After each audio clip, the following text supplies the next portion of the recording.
reckon it was when he married his wife Karen. He lost the Cork accent.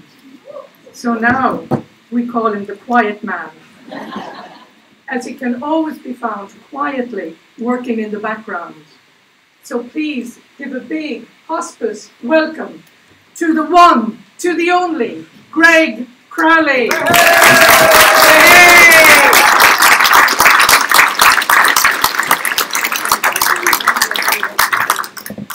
Poor Ellis is dead tomorrow.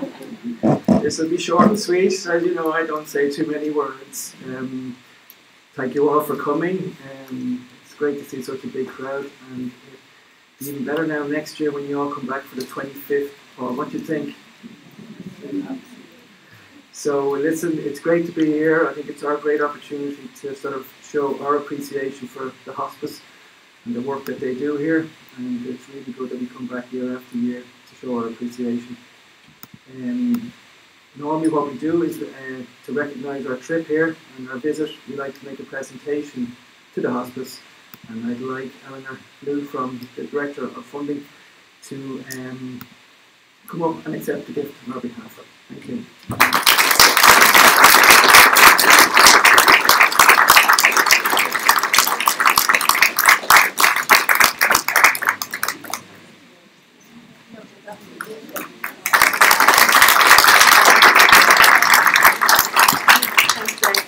Good evening, everyone. My name is Eleanor, and I'm the Director of Fundraising and Communications here at OLH. I always love speaking at this event. Well, I don't really, because I'm always terrified, because they're all such talented speakers. And I make this joke every year, but it's the only event that every single year I'm terrified of speaking at. So bear with me, the real people are coming on next. I suppose it does always give me huge pleasure to speak at this event. I suppose, firstly, it is the 24th year of Speaking for Hospice, which is absolutely incredible, but also to welcome you into Our Lady's Hospice and Care Services. Some of you may not know this, some of you may. I know there's some familiar faces who come back year after year. But Speaking for Hospice began with rather modest beginnings 24 years ago, when Paul Ellis was asked in to deliver a speech he gave for Toastmasters on the hospice.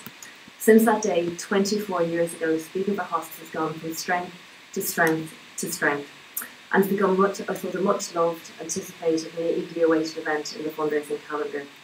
I suppose also I'm delighted to announce that this is the 24th year, but over the last 24 years, over €200,000 has been raised for this event.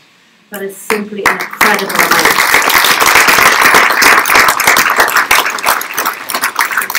It's an incredible achievement and a transformative donation. And I'd like to say thank you on behalf of all the team at Our Lady's Hospice and Care Services to everybody involved in this event, whether they're behind the scenes, whether it's one of the speakers, or whether it's yourselves attending here today.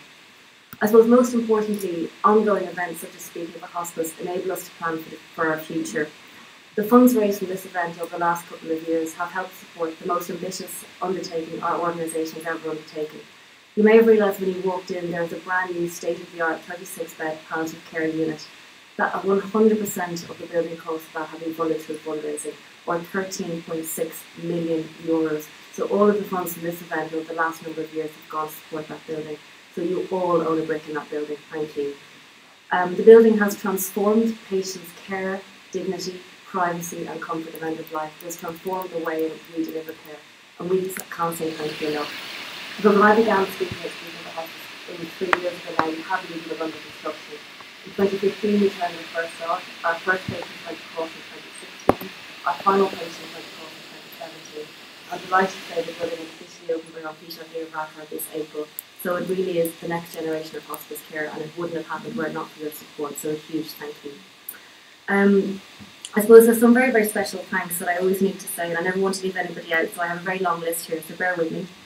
To all the committee, you know, I work in fundraising, I work in events, I know the level of planning and behind the scenes that go into events, so a huge thank you to everyone involved, to all the committee, to Greg, Ida, Linda and Karen for keeping the show on the road this evening. Every single year the event wouldn't happen without them. To all this year's sponsors and donors, you can see some incredible prizes, and I know that the guys will be going through the prizes later. To all the wonderful speakers that we're going to have here this evening. Obviously, Speaking for Hospice wouldn't exist without our incredibly talented speakers. A huge thank you. To everyone here this evening, particularly the first timers, a huge thank you for coming to see Speaking for Hospice. And for those who've been here since year one as well, I know there's some people who have been here since year one. And I suppose Paul never really wants me to make a big fuss about him, but I have to do it.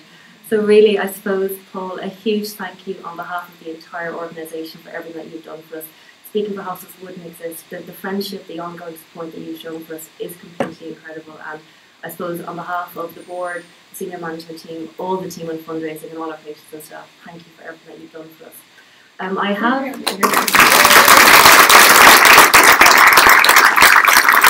We have an unusual gift for Paul this year. Well, I don't know what car you drive, but we will get it delivered to you.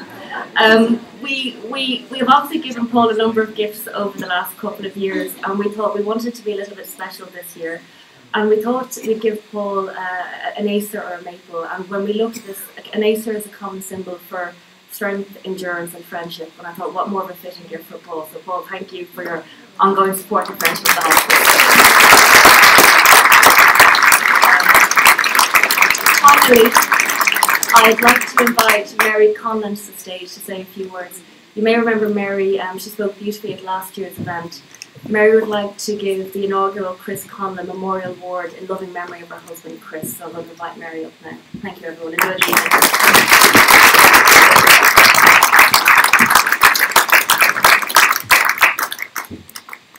Thank you everybody. Cold topic more Shin. Just like that, everybody's life can change. In 2009, myself and my children lost my husband Chris and their dad.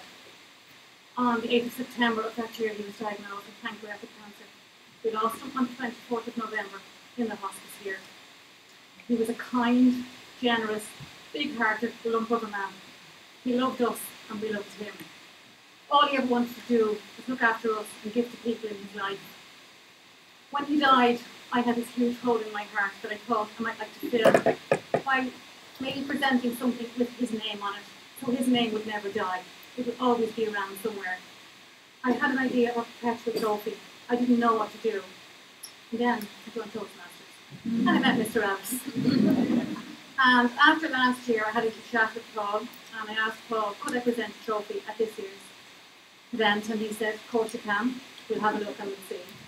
So Paul came back and he said to me that maybe we present to the volunteers. So I'm extremely happy. I'm so pleased to be able to acknowledge all the work the volunteers have done and to have Chris's name associated with this award. So on behalf of myself, my children Lou, Paul and Laura, I'd like Meg Tyrrell to accept this award on behalf of the volunteers. Please, Meg.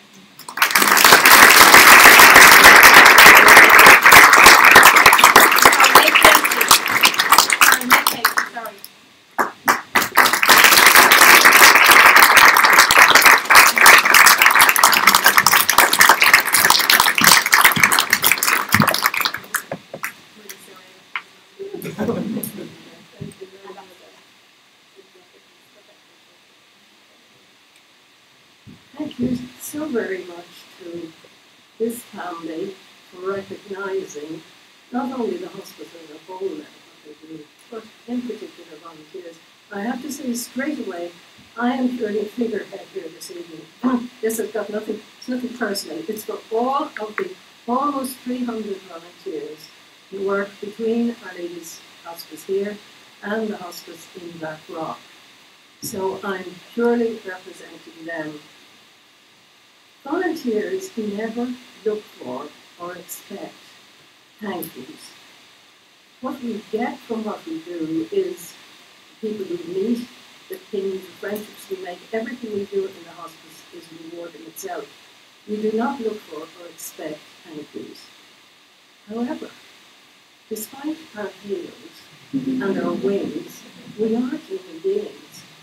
So to actually have something like this presented is just wow. Now everybody goes out of here after these events every year with a spring in their step. Those of you who've been here before, you know why. It's a wonderful evening, you go out with a spring in your step. But I just say to you, as you go down the avenue this evening, if you notice somebody dancing or floating, that's a volunteer. Thank you so much.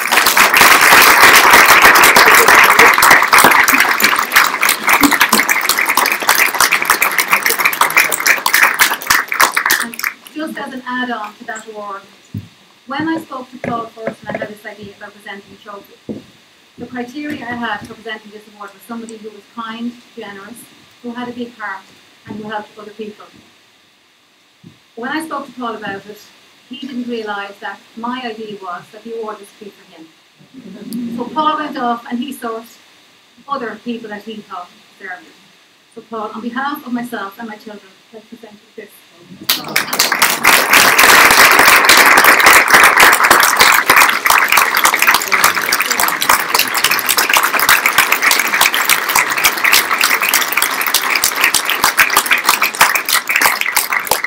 I have a beautiful wife, and to think that I grew a beard to attract some other ladies into my life.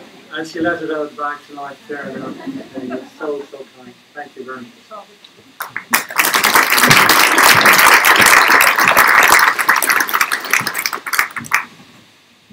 Well, thanks very much to everybody there and a well-deserved presentations there. So, you know. Now tonight we come to the part that we're all here for. And that's the part where we part with our money. And as always, we're always very generous. You know. So tonight I'm sure it'll be no different. You've heard how good the cause is. You know how good the cause is. You've come year after year. So just let me introduce to you our host for this afternoon. I'm sure none of you know her. She's only here as long as I'm here, and we're both sick of one another at this stage, you know. She's certainly in the wrong time zone tonight because she flew in from Australia only yesterday and had very little sleep. So I'm asking you all tonight that when this lady says anything at all, that you all clap very loudly to keep her awake. So every time she utters something, just keep banging saucepans and anything at all that she has. And we keep her awake for the whole night. So I would ask you to give a rousing host of Hospice welcome to our host for this evening, the great Linda Regan.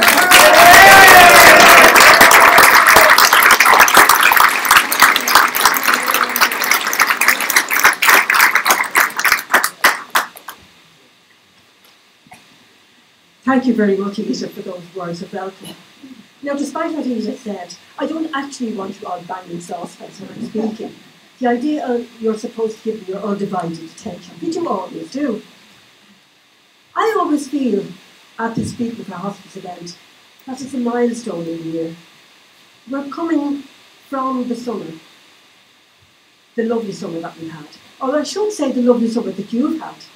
Because as Edith said, I have been in Australia for the past 7 weeks, and it's their winter. So I missed the heat wave that we had this year. I never go in the summertime like I did this year. So one thing you would know about me is my timing is terrible. And as my timing is terrible, I don't know how we're going to get through this meeting tonight. There was a reference earlier to us having a spring in our step. But all I know is tonight is going to be a good night. I felt it this morning when I got up, because I had a spring in my limb. Now, you're all familiar with the format of the meeting tonight. We have wonderful speakers, the majority of whom are from Toastmasters. Now, Paul goes to an awful lot of trouble to source these people. The fact that 2/3 of them are from Luca Toastmasters shows how much trouble he goes to.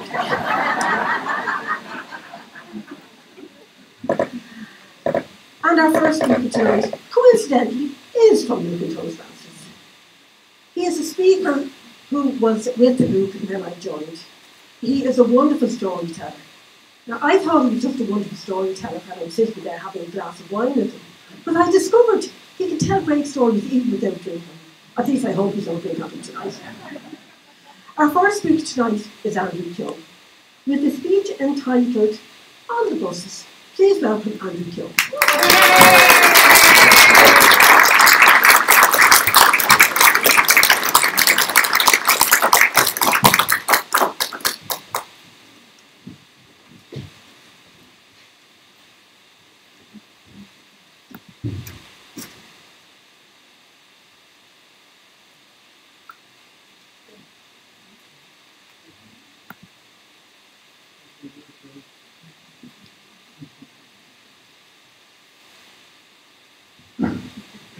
That sounds okay.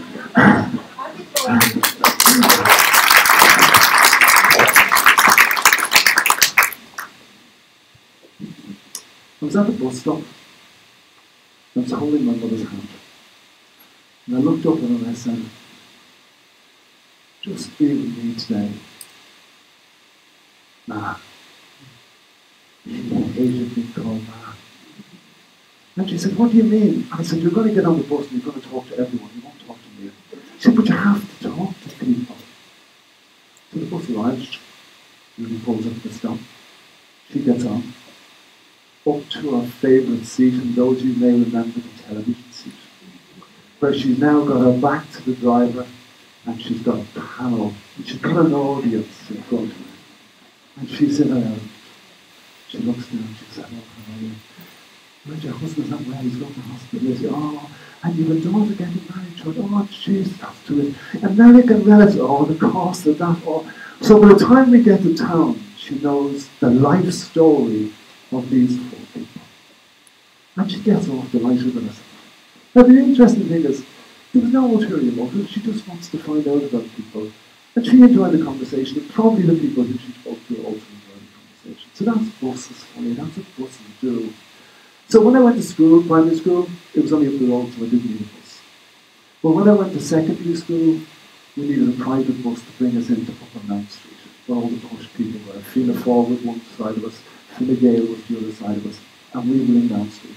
The bus journey in was just awful. Who wanted to go to school on a bus every day? Coming home, everybody was ecstatic. It was like being let out of jail. Oh, jeez, we're out of jail, we're on the bus. And then one of the things we liked to do was, if you remember upstairs, you could let down the flap and you could get access to the numbering system for the bus. And the bus always said private, because we were coming home from the private bus.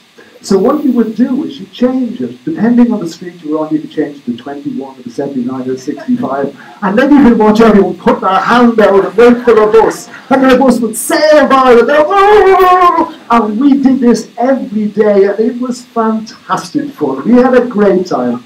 And then there's a curious incident that happened to us which I want to talk to you about. When I was thinking about this talk, this is the thing that popped into my mind.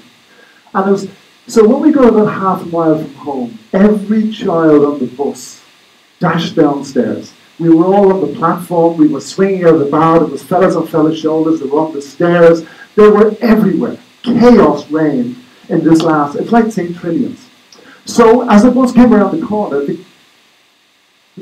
the bus curved. The curb hit the bus. And what happened was, the platform dropped slightly. The bar came out of its socket, and 20 young lads fell out of the road in a big pile.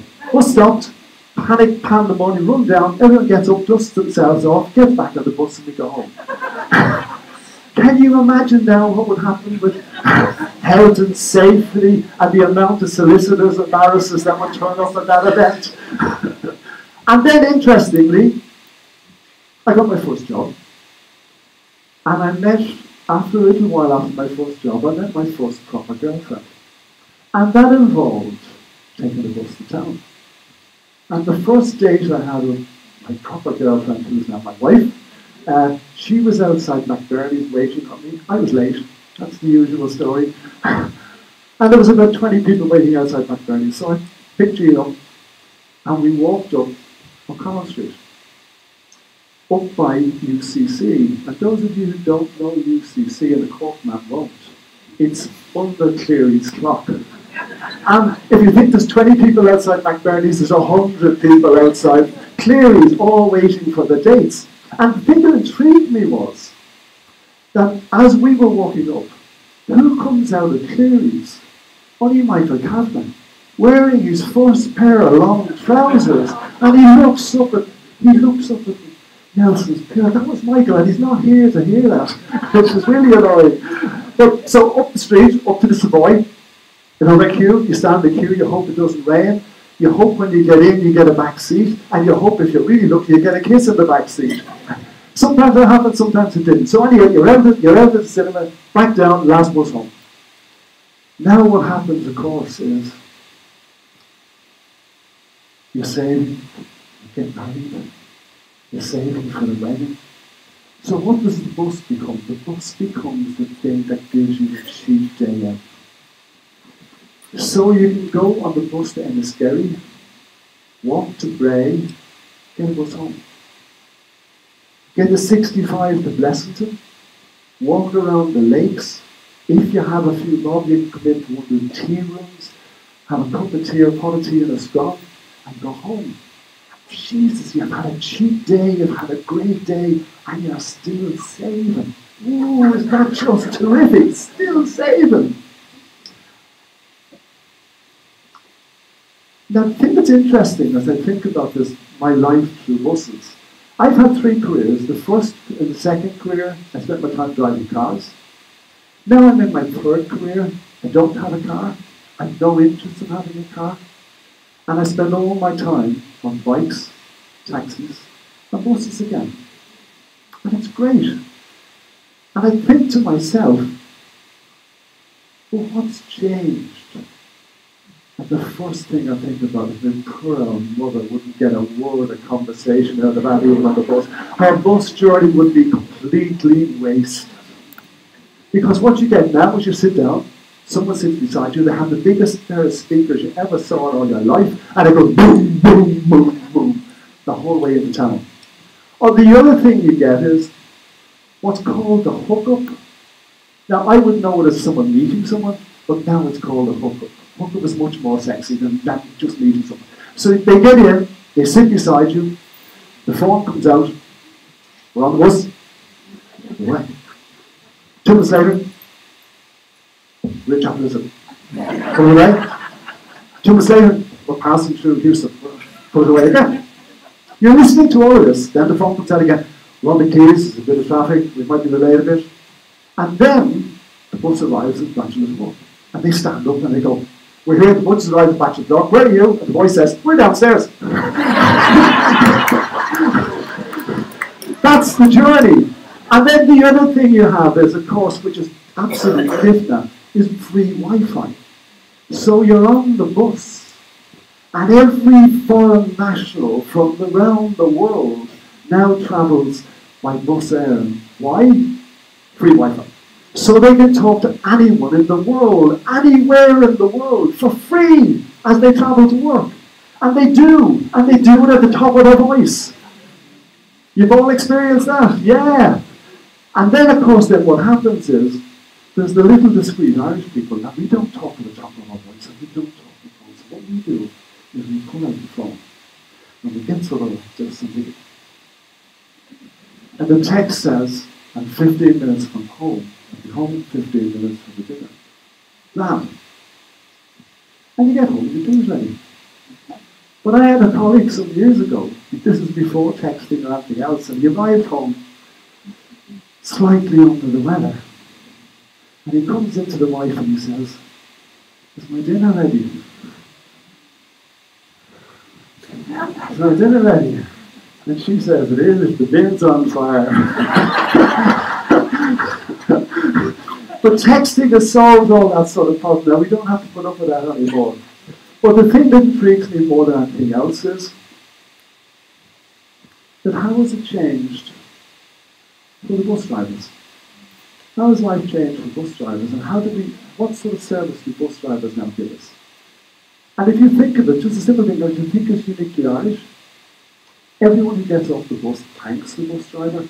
Even foreign nationals, now people who are not Irish, will thank the bus driver as they get off. The other thing that happens with bus drivers, and I see it regularly, is if they see you running for the bus or they see you rushing for the bus, they'll wait for you. They're not supposed to. They're supposed to be on the schedule, they're supposed to be on digital and all that sort of thing, but they wait. They wait for it. If the bus is in traffic and it's pulled away from the stop and it might be raining, and if you knock on the door, sometimes they let you in, sometimes they won't, but a lot of times they will. So that's changed, and the one that I heard recently, the one that I saw recently, which really sort of epitomised the excitement and the interest of being travelling on buses. So as I got on the bus, and there was a man sitting in front of me who was sort of slightly nodding off. It was early in the morning, and slightly nodding off, and I could clearly see, he had Down syndrome. Yeah, that's good. That's just a bit too late, or too early, another sec. it's very hard to get good help these days. So anyhow, clearly he has Down syndrome, and he's fallen asleep, and the bus arrives at Stuart's Hospital. And there's people getting on, and the bus driver gets up, gets out, opens the door, walks down to this man, taps him on the shoulder, calls him by name and wakes him up. The man wakes up, he knows the bus driver by name, and he calls the bus driver by name. And then there's a little chap, he gets off, there's a big wave, and sure he goes, and away he goes. That's what you see on Dublin Bus. That's what you see people doing all the time. So my advice to you would be, now you can go ding-a-ling. My advice to you would be, leave the car at home, stop polluting the air, get on bikes, taxis, buses, and you'll have a really interesting and good time, and you may in actual fact even get a speech out of it. Wait, no, hold on, this is the punchline, you have to get this right. The bell's just gone, this is my stop.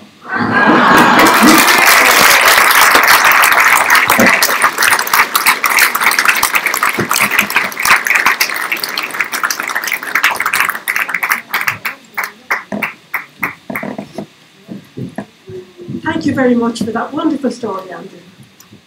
But I have a question for you. As wonderful as the story was, you told us who your first proper girlfriend was. I want to know who was your first improper girlfriend. I was hoping it was you.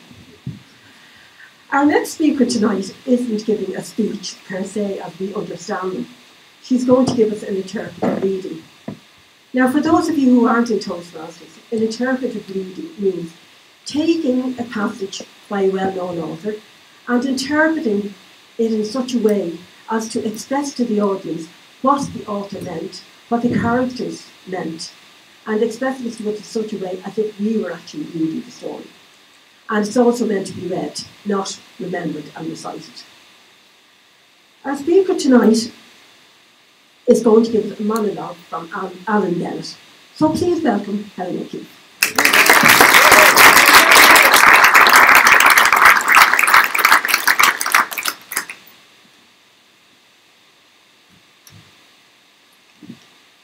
A bit of a bombshell today. I'm just pegging up my stocking when Mr. Sotheby says, "I'm afraid, Miss Bozzard, this is going to be our last encounter." Apparently, this latest burglary has put the tin hat on things, and what with Mrs. Sotheby's mother finally going into a home and their TV reception always being so poor, there's not much to keep them in Leeds. So they're making a vote for it and heading off to Scarborough. Added to which Tina, their chow, has a touch of arthritis, so the sands may help. And the upshot is they've gone in for a little 70 in Peashole Park. But, Mr. Sotheby says, none of this is of any consequence. What is important, Miss Bozzard, is what are we going to do about your feet? You've been coming to me for so long. I don't like to think of your feet falling into the wrong hands.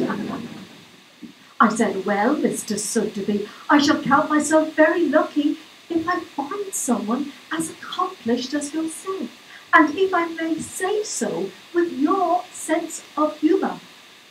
Because it's very seldom that we have a session which laughter doesn't figure somewhere. He said, well, Miss Bozzard, chiropody is a small word, and I've taken the liberty of making a few phone calls and come up with two possibilities. One is a young lady over in Roundhead, who I understand is very reasonable. A woman, I said, in chiropody. Isn't that unusual? No, not nowadays, he said. The barriers are coming down in chiropody as in everything else. It's progress, Miss Bozzard, the march up. And Cindy Bickerton has her own salon.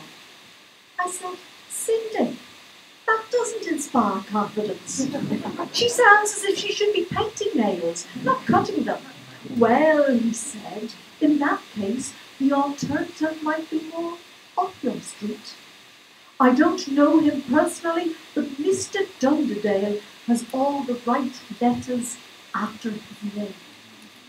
He's actually retired, but he still likes to take on a few selected clients to keep his hand. However, he does live out at Lawns Wood, and unless I'm very much mistaken, you're not motorised.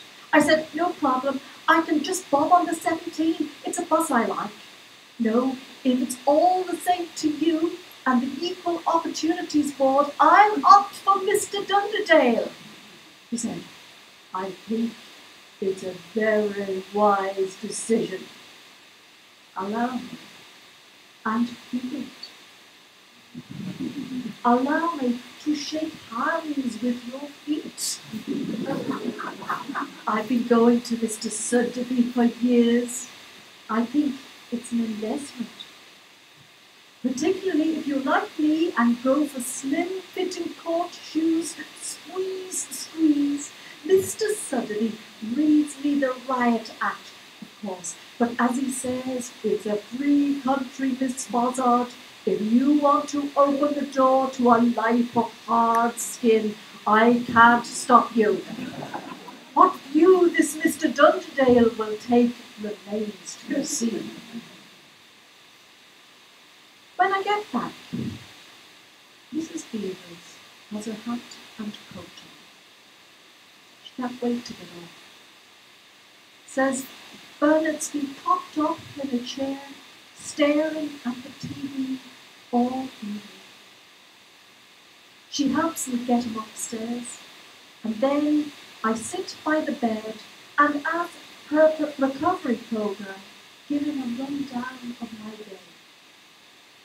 Mr. Clarkson Hall at the unit says that when someone has had a cerebral accident, in lay terms a stroke, Miss Fozzard, we must take care not to treat them like a child. If your brother is going to recover his faculties, dear lady, the more language we can throw at him, the better.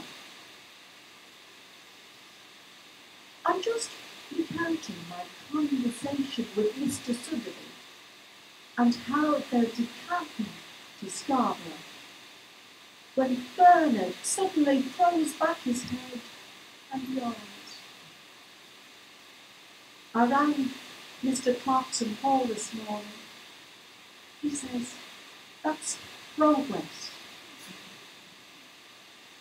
Oh, I do miss work.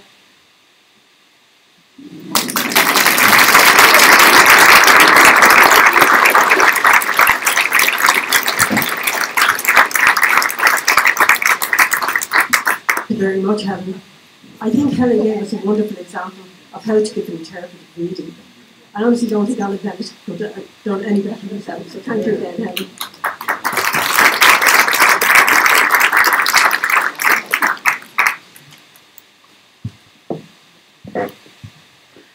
Our next speaker has been on the programme a number of times, Speaking for Hospice.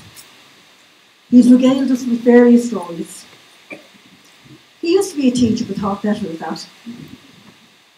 He used to be a singer. I don't know if he thought better of that. He might still be a singer, I'm not too sure. With a speech entitled, OK, Yeah, please welcome Philip O'Callaghan.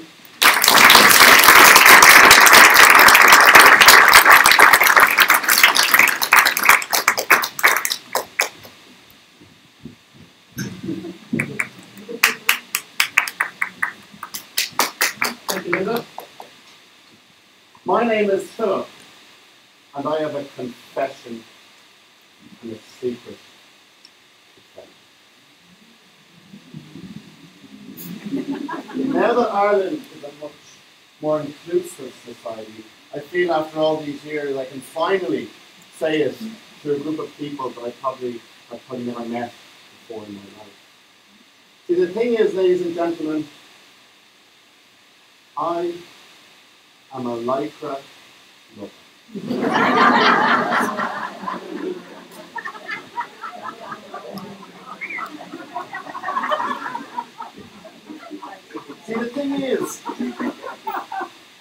times during the week and twice the weekends under the cover of darkness, I skillfully slip into my lovely, luscious lycra. You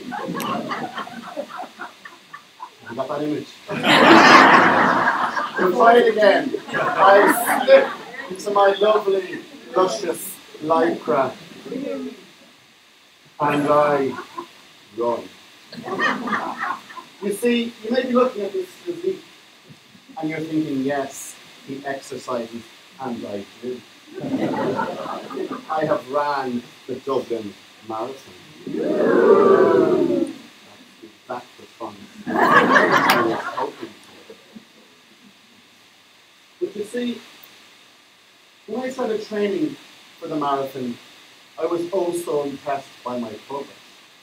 My first workout was 10 minutes on cardio, 15 minutes on the defibrillator, and 3 days in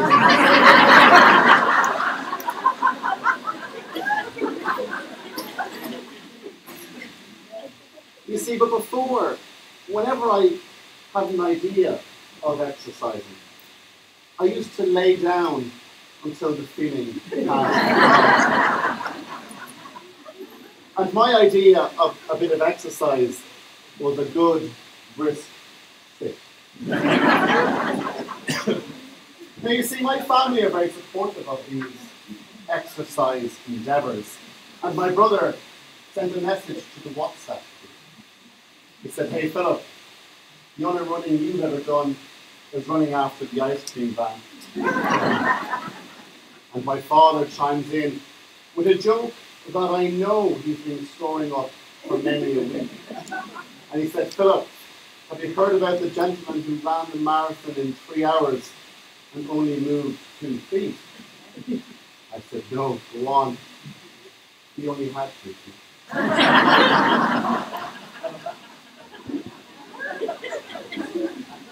Now you're glad you came here to see me, because I'm going to give you a few tips that if you want to look such as I do in this great physique, you'll take on board these 5 tips. Tip number 1. When drinking alcoholic beverages with your friends, never, and I mean never, give them your credit card and your mobile phone. Firstly, they are not your friends, and secondly, they will sign you up to the marathon and it will cost you €100. Never. Tip number 2. Always cover up. Affix plaster to any part of your body that may rub against any part of your clothing. If you don't, it will end in tears. Trust me. Tip number 3. If you are running a marathon, I want you to purchase a product called Body Glide. And follow the instructions step by step, because if you don't, you will encounter some serious chafing in areas that you don't want to experience chafing. Tip number 4. Kale. Kale, that healthy food, is not your friend.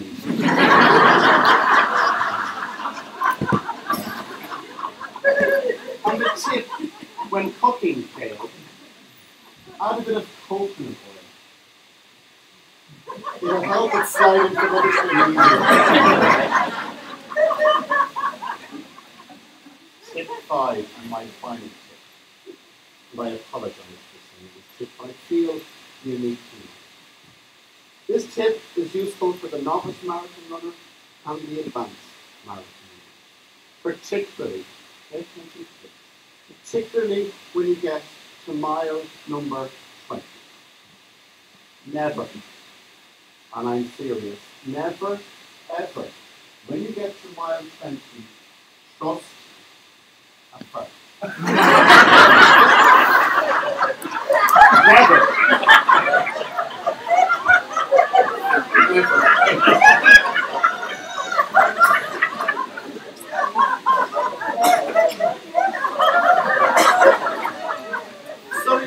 asking me, did I complete it? Well, let me tell you and give you a quick summary. Miles 1 to 6, I'm high-fiving everybody. I'm on top form. I feel like I can do this in a personal best and break all the records there are. Miles 7 to 15, I am in my rhythm. I am confident. I am gaining momentum. Miles 16 to 19, oh, I'm so lonely. People are passing me by. I do what anyone does when they feel lonely. I eat. I ate every biscuit, Jaffa Cake, Kit Kat, Milky Way, Mars Bar, Jelly Top, Jelly Bean, and Jelly Baby that was available. I think I put on more weight doing the marathon.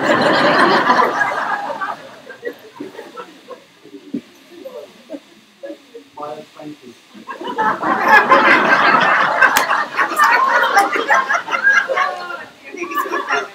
I trusted it.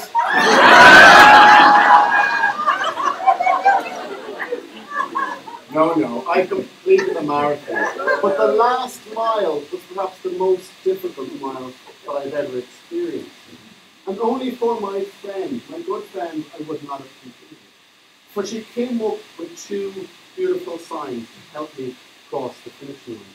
And there she was at Hollis Street with the first sign.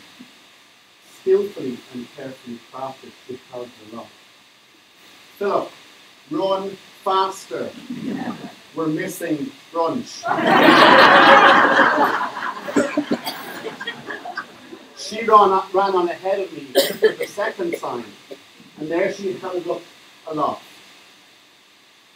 I thought I was retreating. She goes, Philip, you're doing great. You're running better than the government. See, the moral of the story is this, that if you have any inclination of running a marathon, take my advice, but take this piece of advice. Never say, oh, pale, yeah. Always say, oh, pale, no.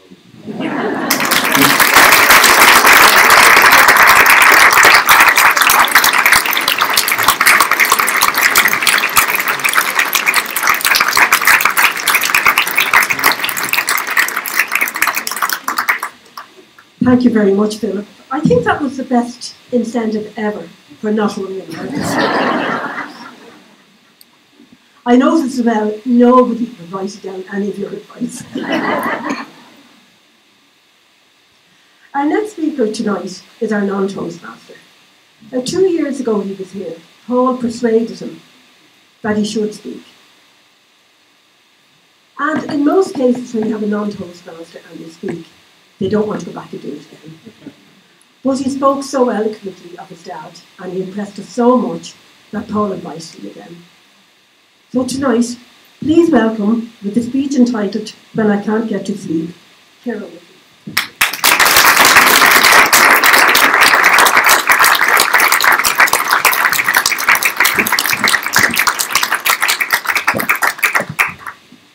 Hello. Thanks very much to Paul for trusting me.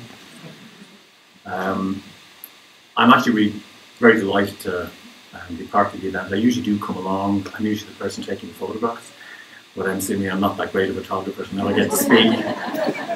But one of the reasons actually I like to come along is that my granny was here in '76, and it had been pretty rough until she came into the hospice. And once she came into the hospice, it was really good. We were all very pleased and very happy for her, and she was very pleased and very happy. So I'm delighted to give something back. So I kind of figured out recently, I think I had this weird habit, in that I always thought everybody else had this habit. When I spoke about this before, everybody else went, no, we don't do that, you're on your own. But sometimes at night I can't sleep. And instead of counting sheep, I draw up lists of all my favourite things. So as daft as it sounds, I'll go through all my favourite songs. And I'll sing snippets of them, just lying there in the dark. You'll never know just how much I miss you. You'll never know just how much I care. And if there's some other way to say that I love you, I swear I don't know how. You'll never know if you don't know now. Or I'll see how many films I can list. You know, from all my favourite old-time movie stars. Norma Shearer, Marie Antoinette, Idiots Delight, The Women, The Bards of Wimpole Street, Romeo and Juliet. Clark Gable, Mutiny on the Bounty, It Happened One Night, Red Dust, San Francisco, Boomtown, Strange Cargo, Gone with the Wind. Greta Garbo, Ninotchka, Camille, Anna Karenina, Grand Hotel, Queen Christina. All those stars in the films now all but forgotten. It's kind of weird, we find it really difficult to live our dreams in black and white anymore.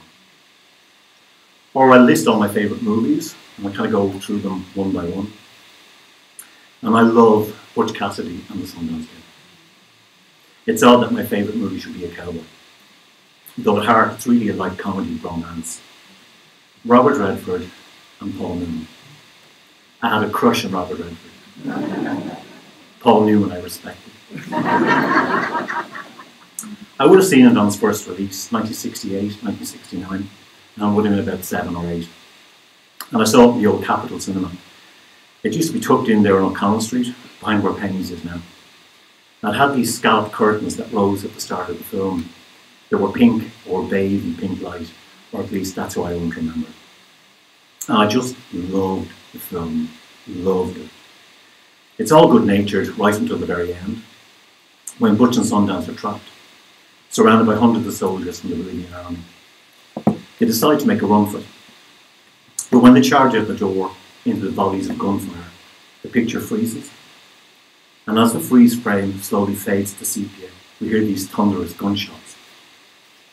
Fire! Fire! Fire! And as the gunshots begin to fade, we hear this gentle closing piece of music.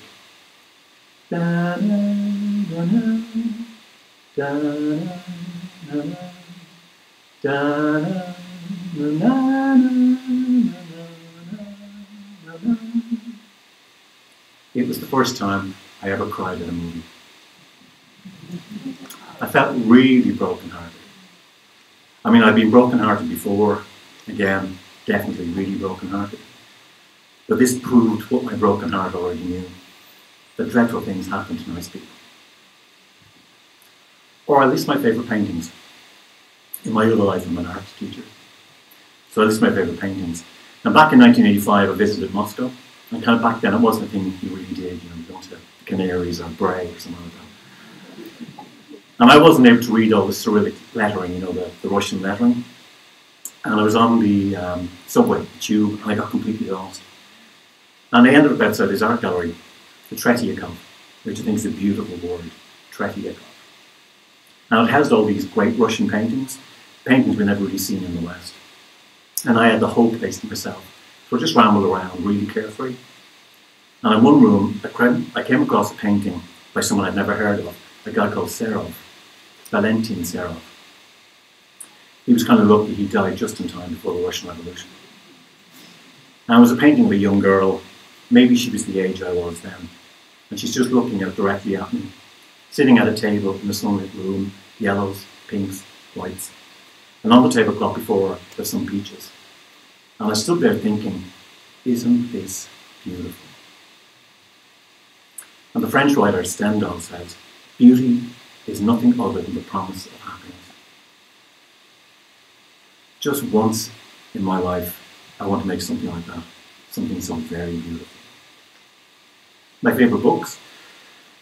I actually don't read fiction anymore, which is a shame. I'm not really sure why I stopped doing it. I find it kind of too makey-uppy. I think I prefer truth instead, you know, reality, our harsh world. So at night I'm lying there in the dark and I go through all my favourite books. The Great Gatsby, The Garden of the Quincy Continues, On the Road, Death in Venice, Catcher in the Rye, Heart of Darkness, Gone with the Wind. All these books that so shaped me, all these books that help you figure it all out. And the last fiction I read was years ago, really, really long time ago. A Day in the Life of Ivan Denisovich. It's a skinny book. Big books, as I say, they really discourage me. And in it, the innocent Denisovich, he's been sentenced to prison in the Soviet Gulag for a crime he didn't commit. And we follow him across this one solitary, miserable day. Freezing temperatures, harsh work, harsh people, harsh conditions all around. Yet, at the end of the book, before going to sleep, he lies down on his bare mattress and he thinks back over his day. And he makes a list of all the good things that happened. Small, trivial details that the rest of us would have missed or wouldn't have paid attention to or would have misunderstood. But which he sees, as he puts it, as having made almost a happy day. I do that too. Think back over the day and I list all the good things that happened. The blue lobelias flowering in the new park on Court Street, shadows and sunlight across the roadway as I walk towards work, those newly painted orange windows along the way, the smell of fresh coffee, the song on the radio, that I didn't have to wait too long for the bus. It's all these small, insignificant details that get us through. Growing up lists. You'd be surprised how it works. And usually, I do fall asleep. And I'll dream of all those favourite things, movie stars, paintings, snippets of my favourite songs. You'll never know just how much I miss you. You'll never know just how much I care. And if there's some other way to say that I love you, I swear I don't know how. You'll never know if you don't know now. Thank you.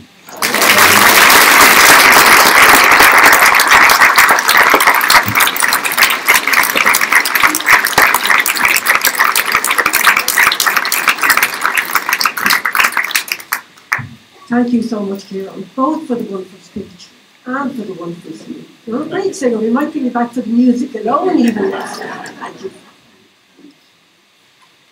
Just before the break, we're going to have Paul Ellis and Meg and Karen Crowley talk to us about the silent auction. Because it's the silent auction that can't speak for itself. So they'll speak first.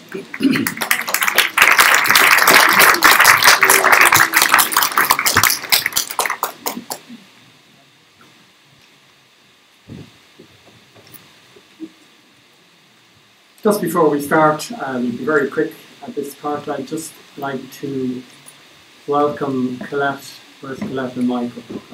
Up here on the side. As you know, Colette and Michael normally sing and play for us every year. And this year, Colette has been suffering a little bit of throat infection, so we've let her off.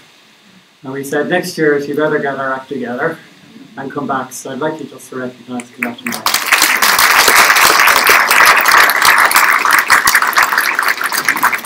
And our comedian Nola Berra, who is always here and always checks if you were here last year, just in case, because he has the same jokes every year. He unfortunately today is in for an eye operation, so he's with us in spirit and heads to Chicago next week, so I'd let him off again tomorrow. So there you go.